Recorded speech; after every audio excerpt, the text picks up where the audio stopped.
यहाँ पे जितने भी इलेक्शन के टाइम पे नेता आते हैं वो 2 दिन 3 दिन आते हैं, अपना अपनी शक्ल दिखाते हैं, अपना काम करवाते हैं, दिखाते हैं कि हम आ गए हैं, हमें वोट दो, और फिर निकल जाते हैं। चुनाव आने पे जो नेता लोग हैं वो लोकतंत्र पे इतना ध्यान देते हैं, जब जनता पे उससे पहले क्यों नहीं देते? जैसे ही चुनाव आते हैं आप एक्टिव हो जाते हैं, आप सक्रिय मोड में आ जाते हैं, तो बेहद खतरनाक है। अब गलियों में चक्कर लगाएंगे, हमारे घर चक्कर लगाएंगे वो, तो कोई दिक्कत हो, कोई प्रॉब्लम हो तो आप बताओ। लेकिन जब इनके पास जाते हैं ना, बिल्कुल नहीं सुनते। जनता के मुद्दों को देखो, उनकी परेशानी को देखो। अगर जात पात के लिए या धर्म के लिए कोई लड़ता है तो ये बिल्कुल गलत है। देखिए, चुनाव आते ही सारी पार्टियां जो है, राजनीतिक पार्टियां सक्रिय हो जाती हैं। ऐसे में आपको बता दें कि अभी दिल्ली में चुनाव होने वाले हैं, उसके बाद अभी यूपी में उपचुनाव होने वाले हैं, और ऐसे में सवाल ये खड़ा होता है कि जिस तरह से राजनीतिक पार्टियां जो हैं, धर्म, जाति और बहुत से ऐसे मुद्दे जो आम जनता के लिए महत्व नहीं रखते, उन मुद्दों को लेकर राजनीति करना शुरू कर देती हैं। तो ये जो राजनीति वो करती हैं, क्या ये हमारे देश के लोकतंत्र के लिए खतरा है? क्या हमारे लोकतंत्र के लिए, हमारे देश के लोकतंत्र के लिए ये जायज है? इस तरह की राजनीति होनी चाहिए? खाली यही सवाल जो है हम लेकर आज जनता के बीच आए हैं, और जनता से ये जानेंगे कि क्या इस तरह की राजनीति हमारे लोकतंत्र के लिए सही है या नहीं। चुनाव आने पे जो नेता लोग हैं वो लोकतंत्र पे इतना ध्यान देते हैं, जब जनता पे उससे पहले क्यों नहीं देते? तो उनको तब भी ध्यान देना चाहिए जब चुनाव आए, उससे पहले भी। आते हैं तो जो हमारे नेतागण है वो सक्रिय हो जाते हैं, जिनमें जैसा कि हमने देखा है त्रिलोकपुरी विधानसभा में बहुत सारे नेता खतरनाक इसलिए है क्योंकि जो जनता के कार्य हैं वो आप कभी भी कर सकते हैं, वो आप समाज सेवक बनके भी कर सकते हैं, लेकिन अगर आप जैसे ही चुनाव आते हैं आप एक्टिव हो जाते हैं, आप सक्रिय मोड में आ जाते हैं, तो बेहद खतरनाक है। क्योंकि जनता के कार्य तो कैसे भी किए जा सकते हैं। ऐसा नहीं है कि इलेक्शन आएंगे हम जनता के लिए छठ पूजन में जाएंगे या जनता के लिए मेले में जाएंगे या जनता के लिए रामलीला कराएंगे, वो मेरी समझ से बिल्कुल परे है। जो भी नेता है सबसे पहले उसको समाज सेवक बनना चाहिए और उसको निष्पक्ष होते हुए पूरी जनता के पक्ष में कार्य करने चाहिए, चुनाव हो या ना हो, समय कोई भी हो।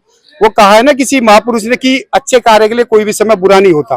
तो इस सब को देखते हुए सभी नेताओं से मेरी अपील है कि आप पूरे वर्ष 5 वर्ष कार्य कीजिए, चुनाव हो या ना हो, और जनता देखती है। लोकतंत्र में जनता जनार्दन है, जनता देखती है। अगर आप अच्छे कार्य करेंगे और चुनाव नहीं होंगे तो उसको भी जनता देखेगी, चुनाव होंगे तो उसको भी जनता देखेगी।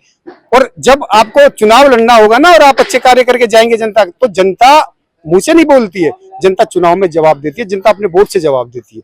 तो मेरे हिसाब से ये बिल्कुल समझ से परे है कि भाई चुनाव आ गए अब हम सक्रिय हो जाएंगे, हमने पोस्टर लगा दिए, हमने दिवाली की बधाई दे दी। कुछ नेता तो ऐसे हैं कि छठ की बधाई दे देंगे, अचानक से निकल के आएंगे वो। जाति पात तो एक अलग वो है कि जाति पात पे ये करते हैं, करें तो इंसानियत पे करें ना। कम से कम इंसानियत सबसे बड़ी चीज है। जाति पात में आप लोग वो लड़वा के वोटिंग करते हो, वो सबसे बेकार है। करा तो इंसानियत पे करो ना, इंसान को देखो ना, इंसान के किस उसमें बिहार में रह रहा है, कोई छोटे उसमें रह रहा है, कोई कुछ काम कर रहा है, कोई कुछ कर रहा है। करो तो रोजगार के लिए करो, जाति पाति के लिए क्यों करते हो? हमारे लोकतंत्र को कैसे बचाया जा सकता है, आपको क्या लगता है? भाई देखो, जाति पाति तो खत्म होनी चाहिए, और सबसे ज्यादा रोजगार और वेद इंसानियत को महत्व मिले तो ठीक है। आपको क्या लगता है सर? बिल्कुल जैसे इन्होंने कहा, मैं उससे सहमत हूँ। देखिए, सब अपने मतलब के हैं, कोई भी राजनीति करता है सब अपने मतलब के हैं। अब गलियों में चक्कर लगाएंगे, हमारे घर चक्कर लगाएंगे वो, तो कोई दिक्कत हो, कोई प्रॉब्लम हो तो आप बताओ। लेकिन जब इनके पास जाते हैं ना, बिल्कुल नहीं सुनते। और ये बात सही कहा इन्होंने। देखिए, इंसानियत पहले है। जहाँ हम रहते हैं ना, हिंदू भी है, मुसलमान भी, सब है, सब मिलजुल के रहते हैं और कोई प्रॉब्लम नहीं है। मेरे अड़ोस पड़ोस में एक इधर मुसलमान है, एक इधर मुसलमान है, उनके ईद वगैरह होती है तो वो मेरे यहाँ जो भी उनका बनता है वो देके जाते हैं। अब दिवाली थी, मैं उन दोनों, एक तो नया है मेरे पड़ोस में राइट साइड को मुसलमान, मैं उनका डिब्बा देके आया तो कहने लगी भाई, मैंने पहले उनसे पूछ लिया, जो पहले मोहम्मद थे, मैंने कहा वो ले लेंगे डिब्बा कि हाँ वो ले लेंगे। तो मेरे कहने का मतलब ये है, सब अपने मतलब के लिए हैं। आप मानते हैं कि हमारे लोकतंत्र का खतरा है? खतरा जाति पाति को लेके चलेंगे तो जरूर होगा। हाँ, ये आप भी समझेंगे इस चीज को, है तो खतरा ही। सबका अपना अपना सोच है, अपना अपना विचार है, सब लोग अपना अपना विचार रखते हैं, सोच रखते हैं। हम क्या रख रहे हैं, लोग आप क्या रख रहे हो, सब लोग का अपना अपना वो है। लेकिन देखिए, ये तो अब हम अकेले का हमारा कोई वो नहीं है, देश नहीं है। अभी तो मतलब जनता है, सबका अलग अलग अपना सोच है, राय है। क्या ये हमारे लोकतंत्र के लिए सही है? नहीं, बिल्कुल सही नहीं है। देखो, अगर हम जिससे कहते हैं ना, अगर जातियों में की वजह से सारी प्रॉब्लम आई है आज तक, और जाति में ही बटे रह गए, फिर तो फायदा क्या हुआ? तो हमने क्या आगे प्रोग्रेस की क्या है? आपको क्या लगता है लोकतंत्र के लिए बचाने के लिए हमें सरकार को क्या करना चाहिए? सरकार को क्या करना चाहिए? सबसे पहले तो जाति को खत्म कर दो, किसी भी डॉक्यूमेंट पे होने ही नहीं चाहिए। सीधा आप अपना नाम लिखो, वही आपका आइडेंटिटी होनी चाहिए। ये चीजें लोकतंत्र के लिए सही नहीं है। जो अगर आप मतलब लोगों को जातियों में धर्म में बांटते हो, ये चीज हमारे देश के लिए खतरनाक है। जो संविधान से के लिए खतरा है। क्या लगता है? नहीं, सरकार को उसकी लोकतंत्र यहाँ पे लागू करनी चाहिए। बाकी जो भी नेता हैं और बाकी सब वोट मांगने के लिए आते हैं, बाकी काम तो कोई करता नहीं है। यही है, बाकी लोगों को नेता को आना चाहिए, काम के बाद में आगे पूछना चाहिए कि काम हुआ है नहीं हुआ।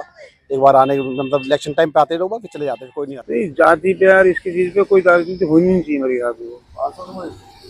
जनता के मुद्दों को देखो, उनकी परेशानी को देखो। अगर जात पात के लिए या धर्म के लिए कोई लड़ता है तो ये बिल्कुल गलत है। लोकतंत्र के नाम पर इस तरह की राजनीति हमारे लोकतंत्र को खतरा है कि नहीं? खतरा, बिल्कुल खतरा होते हैं, बट इलेक्शन का मतलब ये नहीं कि आप आओ 2 दिन मिलके चले जाओ। किसी भी चीज के लिए आप काम करते हो, पहले उसके ग्राउंड लेवल पे जाना चाहिए। आप नीचे से किसी चीज की नींव लेके चलोगे तो धीरे धीरे इमारत बनती है।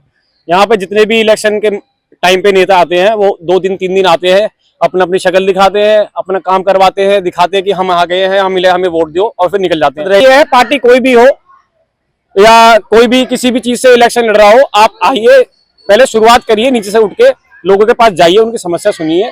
जरूरी थोड़ी इलेक्शन आती है आप किसी चीज का काम करिए। आप स्टार्टिंग से धीरे धीरे आप लेके चलोगे तो जनता का विश्वास आपके लिए प्रति बढ़ेगा, तभी जाके कुछ काम। देखिए, जिस तरह से चुनाव आते ही जो है सारी राजनीतिक पार्टियां सक्रिय हो जाती हैं और हर तरह के हथकंडे अपनाती हैं कि जनता उन्हें वोट करे, और इसके लिए वो ये भूल जाती हैं कि वो क्या गलत कर रही हैं और क्या सही कर रही हैं। ऐसे में हमारा देश का जो लोकतंत्र है वो खतरे में पड़ जाता है। और इस तरह की राजनीति लोकतंत्र के लिए सही है या नहीं सही है, ये जानने के लिए आज हम जनता के बीच आए थे, और जनता ने जो है अपने विचार हमसे व्यक्त किए। और जनता का कहना है कि सरकार को चुनाव के पहले जो प्रचार प्रसार वो करते हैं उसमें सिर्फ और सिर्फ जनता की समस्याओं का ध्यान रखना चाहिए, ना कि जाति, धर्म और ऐसे मुद्दे उठाने चाहिए जिससे हमारे लोकतंत्र को खतरा हो। बाकी आपको बता दें कि खबर के हर चौराहे पर पोस्टमैन मौजूद है सत्य के संदेश के साथ।